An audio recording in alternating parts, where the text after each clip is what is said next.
Hello everyone, నమస్తే, అస్సలం వాలేకుమ్. Welcome back to మోసిన్స్ world అండి.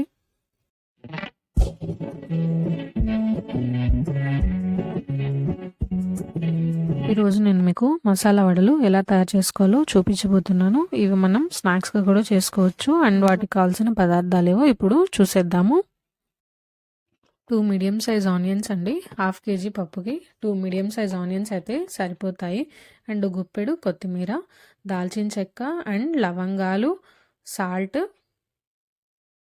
కరివేపాకు, ధనియాలు, ఒక అల్లం ముక్క అండ్ ఒక 4 పచ్చిమిర్చి, శనగపప్పు అండి. 2 hours బిఫోర్ అయితే నేను నానబెట్టి అయితే పెట్టుకున్నాను. ఈ వడలు మిక్సీ పట్టుకోవడానికి ఏవే వేసుకోవాలో చూద్దాము. ఇప్పుడు ఈ పప్పుని మనం మిక్సీ పట్టేసుకుందామండి. ఒక అల్లం ముక్కని తీసుకొని ఇలా సన్నగా స్లైసెస్ లాగా కట్ చేసుకోండి. ఇలా కట్ చేసుకున్న అల్లాన్ని ఈ పప్పులోకి యాడ్ చేసుకుందాము.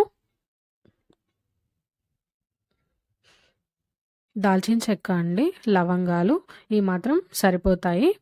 అండ్ 1 స్పూన్ ధనియాలు యాడ్ చేసుకుందాము. And 1 spoon salt. ఇప్పుడు ఈ మిశ్రమాన్ని మనము మిక్సీ పట్టేసుకుందామండి.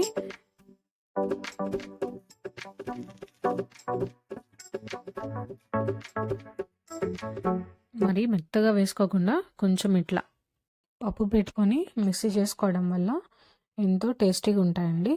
మనం తింటున్నప్పుడు కూడా కొంచెం పంట కింద పప్పుగా వడలు ఎంతో రుచికరంగా ఉంటాయి.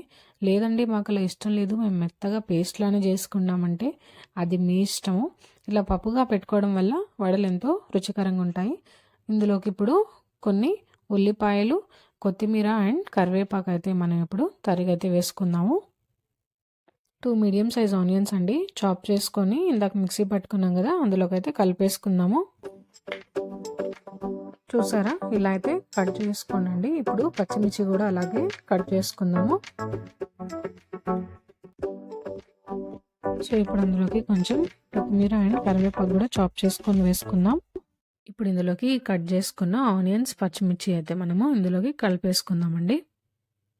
ఈ కొత్తిమీర కూడా కలిపేసుకుందాము. కరివేపాకు ఇలా సన్నగా కట్ చేసుకోండి. ఇప్పుడు ఇది కూడా ఇందులోకి కలిపేసుకుందాము. ఇప్పుడు మనం ఇది నీట్గా మిక్స్ చేసుకుందామండి. చక్కగా కలిపేసుకోండి. అండ్ చూడండి ఎంతో నీట్గా కలిపేసాను. ఇప్పుడు మనం ఎంతో టేస్టీ అయిన మసాలా వడల్ని ఎలా తయారు చేసుకోవాలో చూద్దాము. ఒక కడాయి పెట్టేసుకొని ఆయిల్ అయితే వేసేసుకుందామండి. ముందుగా ఒక ముద్దంత పప్పు తీసుకొని వడ చేసుకుందామండి. మధ్యలో పప్పు చేతికి అంటకుండా ఉండడానికి మధ్యలో కొంచెం నీళ్ళతో తడి చేసుకుంటూ వడ చేసుకోండి. ఇలా చేసుకోవడం వల్ల పప్పు అనేది చేతికి అంటుకోదు. అండ్ ఇలా చేసుకున్న వడల్ని ఇప్పుడు మనం నూనెలో వదిలేసుకుందామండి. గోల్డెన్ కలర్ వచ్చే వరకు ఫ్రై చేసుకుంటే సరిపోతుంది. మరీ ఎక్కువగా డార్క్గా అయితే తినలేము. లేదండి మేము ఇలా చేసుకోలేము, మాకు రాదు అనుకునే వాళ్ళైతే మన ఇంట్లో ఆయిల్ కవర్స్ అయితే ఉంటాయి కదండి, వాటితో ఎంతో ఈజీగా చేసుకోవచ్చు. అది ఎలాగో నేను ఇప్పుడు మీకు చూపిస్తాను. ఒక కవర్ని అయితే ఇలా కట్ చేసుకోండి. కొంచెం పప్పు అయితే ముద్ద తీసుకొని దీనిపైన అయితే పెట్టుకొని కొంచెం చెయ్యి నీళ్ళల్లో తడుపుకొని ఇట్లా అనేసుకోండి. ఇలా అనేసుకొని ఇట్లా తిప్పారనుకోండి, నీట్గా వడైతే మన చేతికి వచ్చేస్తుంది.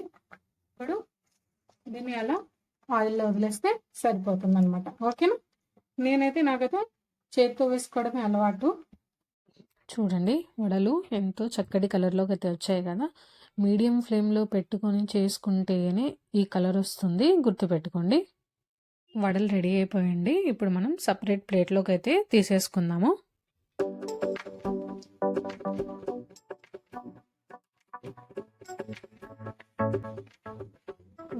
ఇలా అన్నీ కూడా తీసేసుకున్నాము.